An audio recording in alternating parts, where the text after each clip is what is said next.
Hi friends, my name is Jacob and today I'm going to present you our new line of technical climbing harnesses.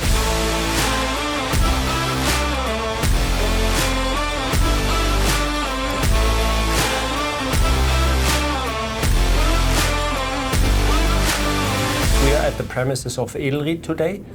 Next to me is Felix from 𝗙cie. Hi Felix. Hi Jacob. As you might know, we run a cooperation together with 𝗙cie in terms of that we give input for like tactical design, how a product should look like, functionality, capabilities, and the good lads from 𝗙cie, they translate it into a perfect product. Correct, perfect fit. So what are we going to show you today is this very lightweight like tactical harness. And first, by the first glance of it, without the pair of leg loops, is just a wall belt. So that's very like mandatory to mention. You have like a climbing harness that can be your everyday carry wall belt, where you can like attach holsters, magazine pouches, stuff like that, which I will show you later on in the video. This comes with two different versions of buckles first, so that's also the main differentiation. On the one hand, what Felix is showing is the standard Cobra buckle in the 25mm version, and this now is the 𝗙cie triple lock buckle. So Felix, what can you tell us about like customer feelings, preferences in terms of what buckle to choose? So, well, if you want a bulletproof buckle which is super safe and you close it and you know it's closed all the time and cannot open under tension, you opt for the triple lock buckle. It has like these three different movements to open it, which is bulletproof. We use it since years in our work at height harnesses and it proves really, really good. Yeah, and on the other side, of course, so we made the experience that like in terms of customers, differentiation is nearly 50-50. So there are customers that prefer the Cobra buckle for their reasons, and there is other customers that prefer the triple lock buckle. As Felix mentioned, so we wanted to take this into account, and this is the reason why we made two different versions. What Felix mentioned is like main advantage of the triple lock buckle. Once it's closed, it stays closed at all times. So you close it, you don't make up your mind in terms of security if you're secure or not. Like what's also new, like this belt is now set up on the basis of curve on the inside. So you can see like an application of hard Velcro on the inner side that it sticks to the underbelt you're wearing. So we recommend the model LT465, which I'm wearing here. So it's a standard underbelt with the soft Velcro you might use in your combat pants. And so this goes on top of the underbelt. You can use other belts also. So this one is really attached to the underbelt. The main shape keeper, as I said, or as I put it, is the curve. So this is like the first product we do in terms of personal protective equipment when we use the curve material. And this is laminated with Cordura on the outside. Like just for colors. This product comes in 3 different colors. There's this Ranger Green version, or in Germany they call it like Stone Gray. Then we have a Coyote version and of course a black version. Felix, any challenges in creating this product? So what norm does it fulfill, and can you talk a little bit about this? Well, we are here in the sports world of the harness certification standards. We have the EN 12277 type C, so hip harnesses, only in combination with these specific leg loops, and yeah, that covers it for the norm standard. Yeah. So you might be familiar with like the older version of this product. It was a little bit heavier. By the way, in terms of heaviness, what are we talking about? This comes in 3 different sizes. So you see here, there's quite a decent overlap. So you don't have to bother with like what size to choose. There will be a recommendation on the website, on the product landing page with a sizing for you.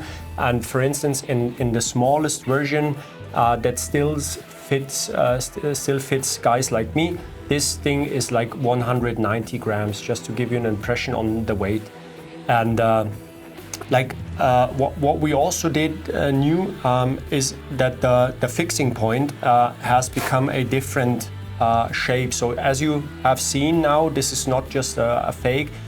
This is like what it's meant to be. So this one is really stiff and it pops out once you release the slider. That gives additional protection to the fixing point and also covers it up so it doesn't get like dirty, sandy, whatever. Felix, so what's the reason why this is like in a different color? So throughout the whole tactical product range here at 𝗙lie, we decided to go for a gray color for all attachment points because this is contrasting to all other 3 colors we have for the upper fabrics. And this kind of shows you right away in the application that, gray, this is my attachment point. I can go on here and I'm safe. And nice feature here again, as well as on the previous version of the harness, it is a single attachment point. So you put in the leg loops and you can use this textile big loop for attaching yourself. Yeah. So putting on lanyards, putting on the rope, and you still have enough space to work with. Exactly. So and as you can see here, this is also like covered up in Cordura, which is very abrasion resistant. So you don't bother with like threads coming out and stuff like that from normal wear and tear. So this will, as you know, like the polyamide fabrics, they are very resistant.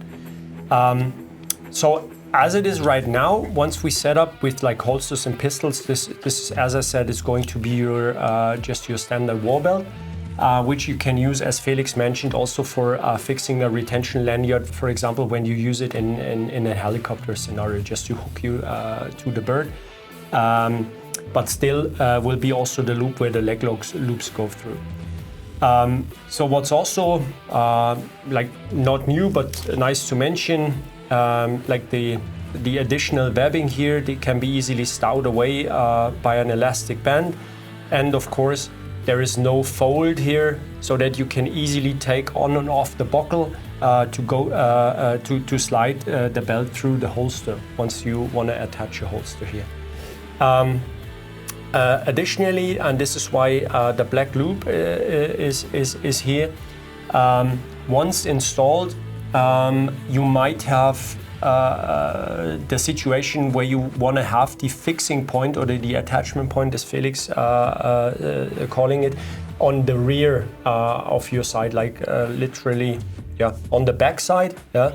And we were considering like additional loops here and there and stuff like that, but that doesn't meet like the reality in the normal use case. So in a normal use case, at least the guys I know, at least 80% or so, they are mounting their IFAC pouch, like with all the medic gear on the back of their war belts. And so just imagine there would be a small loop sitting here right in the middle. Then you will block yourself in terms of like where to put the retention lanyard and stuff. So we decided, okay, let's go a little forward, make it flexible. And if you just want to have this rear attachment of maybe a retention lanyard, you just push that sling over. That goes easily over the IFAC pouch, and then you're good to go. Another advantage is this one, once you move in the helicopter, just imagine you bring a sniper clipped into the helicopter and you want to move in the door left and right. This one, it's a very slippery and hard surface, so this one slides between the soft and the hard Velcro easily.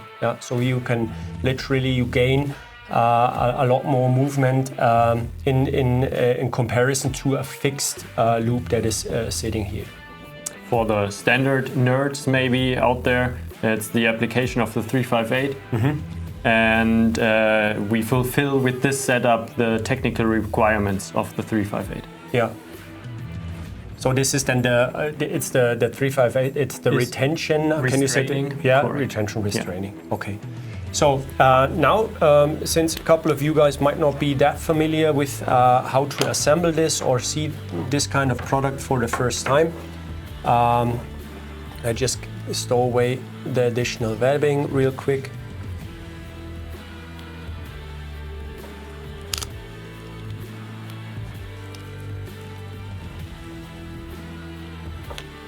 Like that. And the way you assemble it is very easy. I closed this buckle on purpose because to get like ready for upstyling or make this a whole climbing system, you don't have to open the buckle. Once it's closed, as we said. And then you just you take your leg loops, and on the leg loop itself there is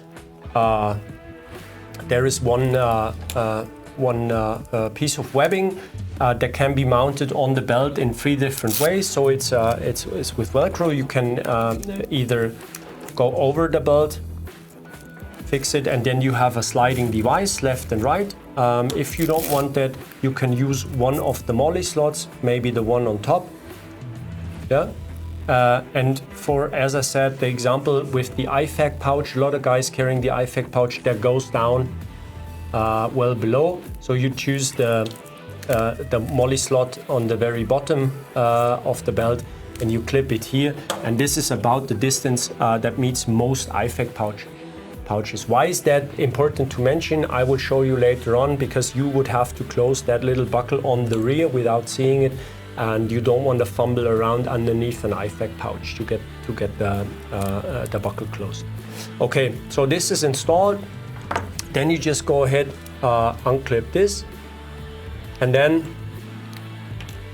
also open like one of the buckles, and then you go through the loop.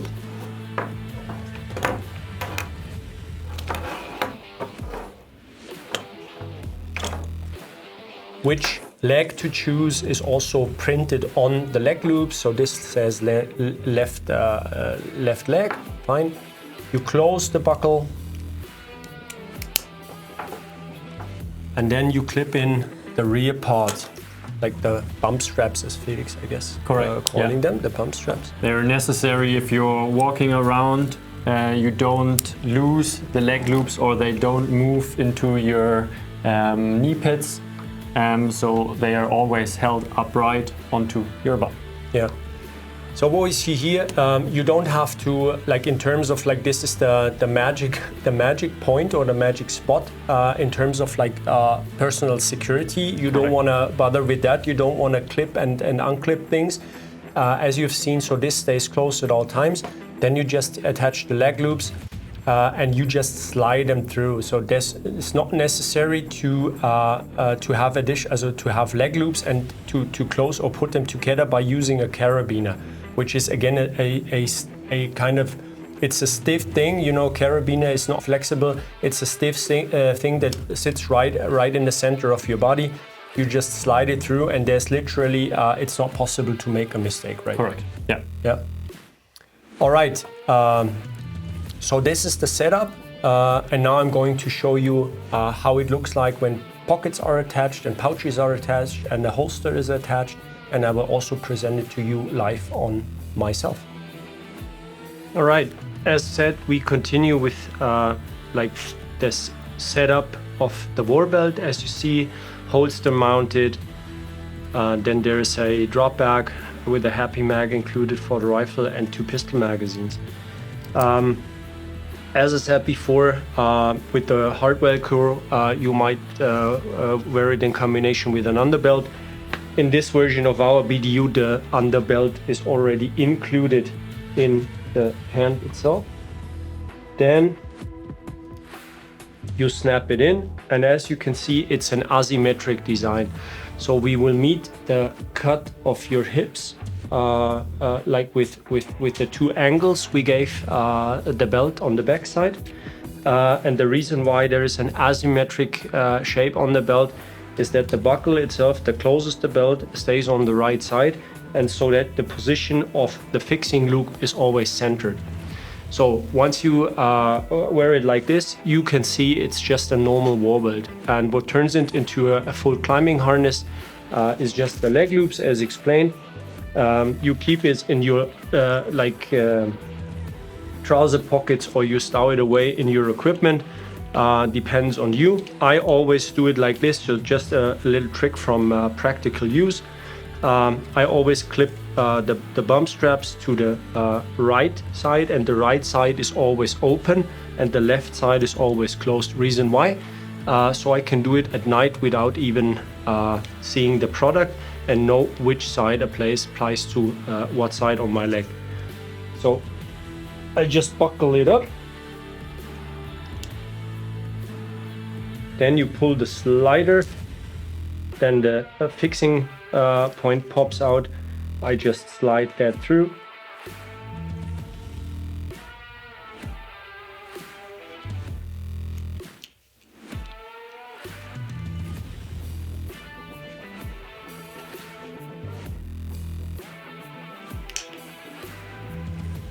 Then I attach the bump straps.